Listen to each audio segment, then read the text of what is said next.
Bom dia, prezados irmãos, queridos amigos. Estamos juntos mais uma vez nesta manhã. Sejam bem-vindos ao nosso momento sublime. Hoje, aqui onde estou, está meio nublado, um dia parecendo que, o sol não vai sair, mas não importa. Não importa como o seu dia esteja se apresentando a você ou como o meu dia se esteja se apresentando a mim. O que importa é que nós estejamos diante do Senhor, nos apresentando diante do Senhor, conversando com Ele e deixando tudo nas mãos dele. Ele sabe o que fazer conosco neste dia, com sol ou com chuva, ok? Seja bem-vindo. Hoje eu quero trazer para você um versículo que fala sobre a necessidade que nós temos de clamar a Deus. Existem momentos da nossa vida que a gente não sabe o que fazer, se vê numa situação, numa saia justa, num beco sem saída, e a gente não sabe o que fazer, e a confusão, né, se instaura ali, é complicado, muito complicado. Você já se viu assim? Uma situação inusitada, e você, né, pego de surpresa. Pois é.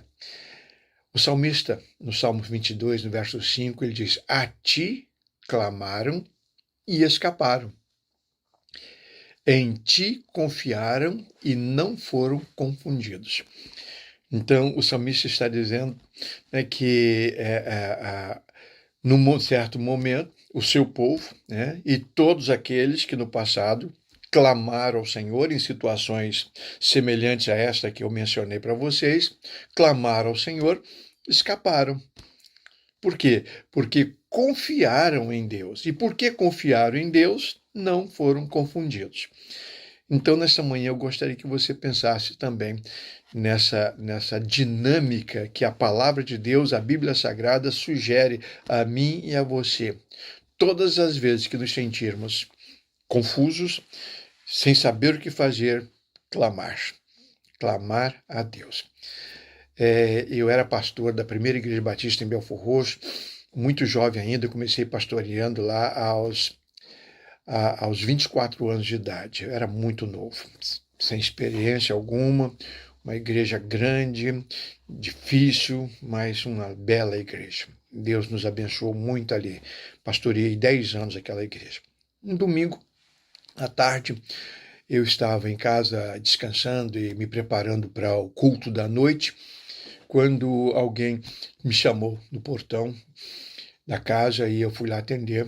Tratava-se de um irmão, um senhor, cabelos grisalhos, que eu conhecia, ele era diácono de uma igreja vizinha, e ele disse para mim, ele estava apavorado, ele disse: meu filho está endemoniado, está quebrando tudo lá em casa, e eu e a minha esposa, e estamos lá com ele, a minha nora, e a gente não sabe o que fazer. O senhor pode ir lá?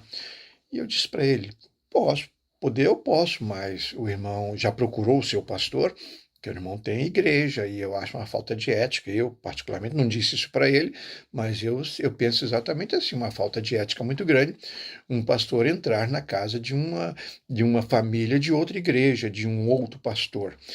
E ele disse: não, eu já, o meu pastor está viajando, ele está na Bahia, ele foi fazer um trabalho numa igreja lá em Salvador, então ele não está na cidade e eu estou precisando de ajuda. Então, nesse caso, tratava-se de uma emergência e um caso muito especial, então eu acompanhei aquele diácono até a sua residência.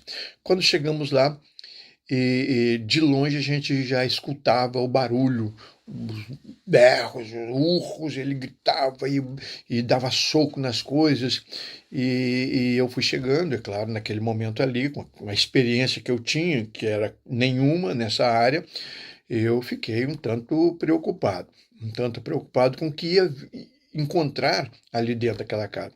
Então, quando o diácono, o irmão, entrou e eu botei o pé no primeiro degrau da porta da frente, né, quando o rapaz saiu de um quarto, não lembro, de uma porta lá, e veio na minha direção. Então eu acabei de entrar, né? Na porta ainda, ele veio na minha direção e segurou no meu clarim, né? Me segurou como se fosse me sacudir ou me levantar, e ele era muito forte. Ele era conhecido, inclusive, meu. Ele era professor de educação física, bem mais novo do que eu e muito forte. Ele dava dois de mim, né? E aqueles olhos esbugalhados e com um ódio muito grande, espumando, e ele veio e me segurou. Naquela hora que ele me segurou ali, eu não sabia o que fazer. Correr, resistir, lutar contra ele, eu não tinha nada, não havia nada que eu pudesse fazer. Não havia nada que eu pudesse fazer naquela hora. Então, naquele instante, eu simplesmente clamei ao Senhor. Nem pronunciei palavras, só de pensamento. E a minha oração foi a: Senhor, tenha misericórdia. Tenha misericórdia.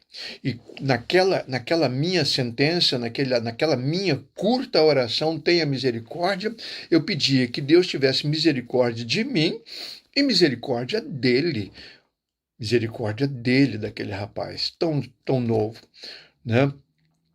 E ele, então, nesse momento que eu, Senhor, tenha misericórdia, eu olhei dentro dos olhos dele e firmei o olhar e, Senhor, tenha misericórdia, tenha misericórdia, tenha misericórdia.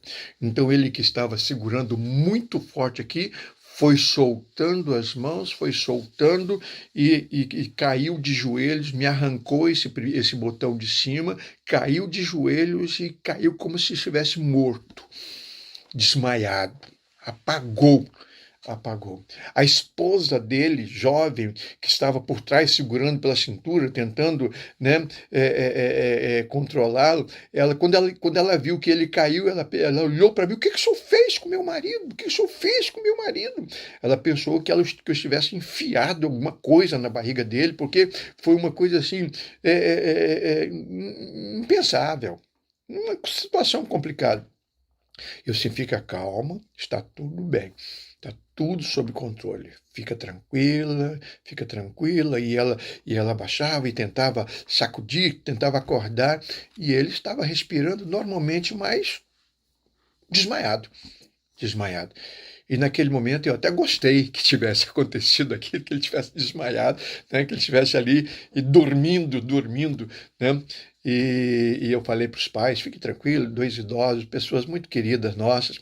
E assim: fica tranquilo, está tudo bem, deixa ele descansar. Aí eles foram me mostrar o que havia acontecido. Lá na cozinha, ele deu um soco em cima de um fogão de esmalte, aquele fogão antigo com tampa de esmalte, e amassou aquilo, amassou assim para cima, assim, ficou uma coisa. Meu Deus, se ele acertasse um soco daquele em mim, eu estava perdido. Então, e quando eu voltei para a sala, ele continuava dormindo, arrumaram ele direitinho lá, respirando normalmente. Orei com a família e fui para casa. E na segunda-feira, então, eu soube que ele foi, né, acordou depois tranquilo, foi para a igreja com os pais e estava tudo bem, tudo bem. Então, a minha experiência é esta: Senhor, tenha misericórdia. Eu fiz o que o salmista mandou eu fazer na Bíblia: a ti clamaram e escaparam, em ti confiaram e não foram confundidos. O Senhor nos livra da confusão, da desorganização mental. O Senhor nos livra de situações inusitadas como aquela e nos dá uma vitória, nos dá uma grande vitória. Deus é maravilhoso. Basta clamar a Ele e confiar nele. Ele faz o resto.